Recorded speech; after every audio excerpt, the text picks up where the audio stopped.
Semua orang terkejut sebab telah dilaporkan Mak Kilau telah meninggal dunia pada 1895.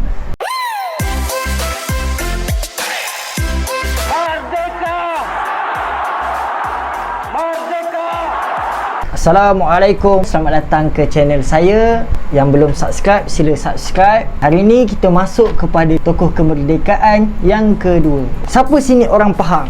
Saya akan ceritakan tokoh yang datang daripada Pahang, yang diberi nama Mat Kilau. Satu nama besar lah daripada negeri Pahang, anak kepada Tok Gajah ataupun Imam Rasul.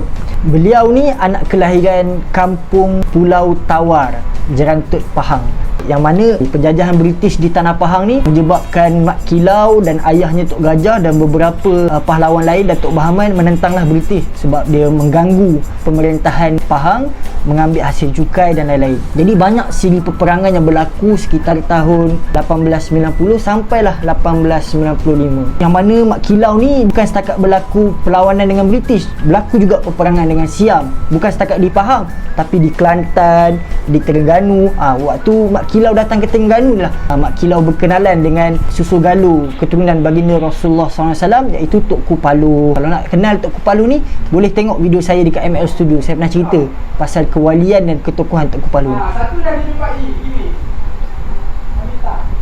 Okey, baik.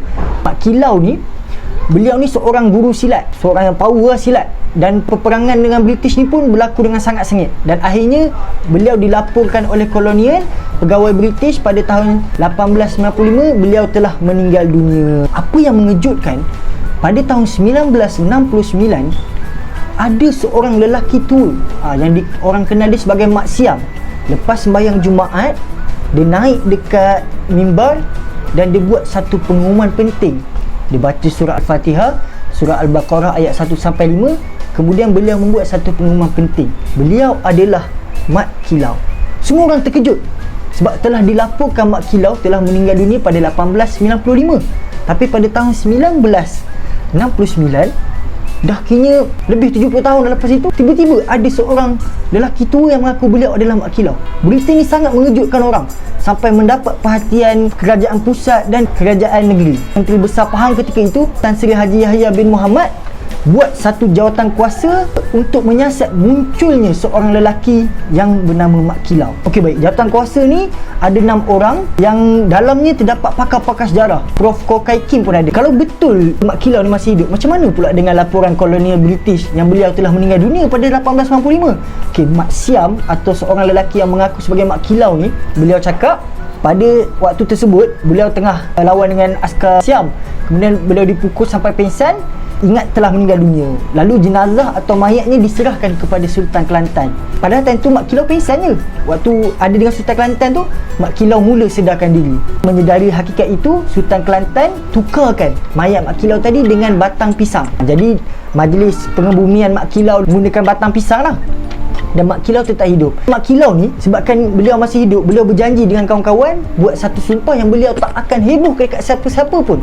Beliau adalah Mat Kilau. Mat Kilau ni simpan rahsia 70 tahun, dan akhirnya pada tahun 1969, lepas didesak oleh keluarga, didesak oleh ramai orang, beliau buatlah pengakuan tersebut. Kemudian jawatan kuasa tadi ni pun menyiasat dengan memanggil orang-orang tua dekat kampung Pulau Tawar dan Jerantut ni tadi, orang-orang yang umur atas 90 tahun, siasat betul ke Mak Siam ni adalah Mat Kilau.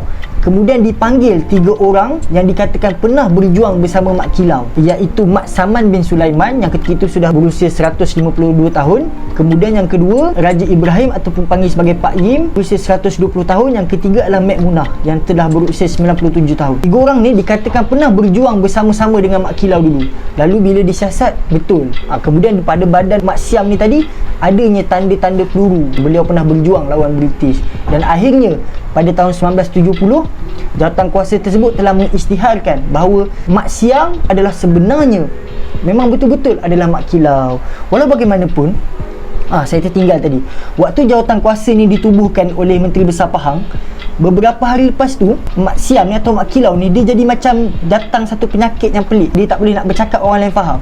Jadi dikatakan ini berlaku sebab beliau telah melanggar sumpah. Mak Kilau dah sumpah dengan kawan-kawan dia tak akan bocorkan, dan sebabkan bocornya beliau terkena sumpahan. Kemudian pada tahun 1970 tu, lepas 7 bulan menyiasat dan telah dibuktikan yang sebenarnya orang tua itu memang betul-betul Mak Kilau, 10 akhir selepas itu telah meninggal dunia Mak Kilau ni tadi. Jadi mendengarkan kisah ini, Timbalan Perdana Menteri ketika itu mengucapkan takziah, dan Sultan Pahang yang ketika itu berada di Johor telah menitahkan supaya 2 payung kebesaran diraja dinaikkan ataupun dibawa 2 payung kebesaran diraja warna bendera negeri Pahang hitam putih sebagai menghormati. Sebenarnya kerajaan dengan Sultan time tu bercadang nak bagi gelaran lah, memberi pangkat lah kepada Mak Kilau, tapi sebabkan lepas je keputusan jawatankuasa tu 10 hari lepas tu terus Mak Kilau meninggal dunia, tak sempat lah nak bagi darjah kebesaran. Apa yang kita boleh belajar daripada tokoh besar berasal daripada Pahang bernama Mak Kilau ni? Yang pertama, pejuang sejati dia berjuang tidak kerana harta, tak kerana nakkan pangkat. Sebab apa? Sebab Mak Kilau ni seorang nama yang besar lah, sebab beliau ni bertahun-tahun lawan penjajah. Tapi sebabkan beliau berjanji dan bersumpah tak nak bocorkan, beliau tak kisah pun. Dan dikatakan waktu sambutan kemerdekaan 31 Ogos 1957 peringkat negeri Pahang, waktu tu Mak Kilau hadir. Waktu tu anak murid silat Mak Kilau bawa beliau hadir ke majlis itu. Jadi kalau benarlah peristiwa ini, maknanya tokoh pejuang kemerdekaan abad ke-19 yang masih hidup untuk melihat peristiwa 1957 tu hanyalah Mak Kilau. Yang lain Tok Janggut, Datuk Bahaman, Tok Kepala semua dah meninggal dunia. Hikmah yang kedua, betapa kuatnya pahlawan kita dulu berpegang kepada janji dan taat kepada sumpah. Sampaikan 70 tahun beliau senyap je, dan dikatakan sepanjang 70 tahun tu macam-macam kerja lah Mak Kilau buat. Ada yang ambil hasil getah dan hidup seperti orang biasa, dan rahsianya disimpan beberapa orang je yang tahu, tak semua orang tahu. Even dikatakan isteri beliau pun tak tahu. Okey, cucu kepada Mak Kilau ni nama dia Datuk Mazlan Jalaluddin. Beliau ni kerja di penyiaran radio lah dekat Britain, BBC, syarikat BBC. Satu hari ada seorang bekas kolonial British, beliau ni pernah bekerja di Tanah Melayu. Lepas dia tahu yang Datuk Mazlan Jalaluddin ni ialah cucu kepada Mak Kilau, apa beliau kata? Your grandfather is still alive. Maknanya orang British ni tahu yang sebenarnya Mak Kilau ni belum meninggal dunia lagi. Hikmah yang ketiga, Mak Kilau ni seorang pejuang yang sangat ikhlas. Sebab apa?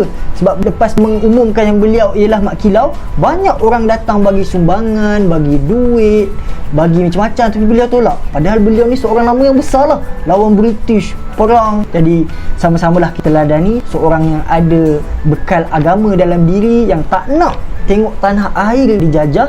Jadi itu ialah tokoh kedua kita, Mak Kilau. Assalamualaikum warahmatullahi wabarakatuh.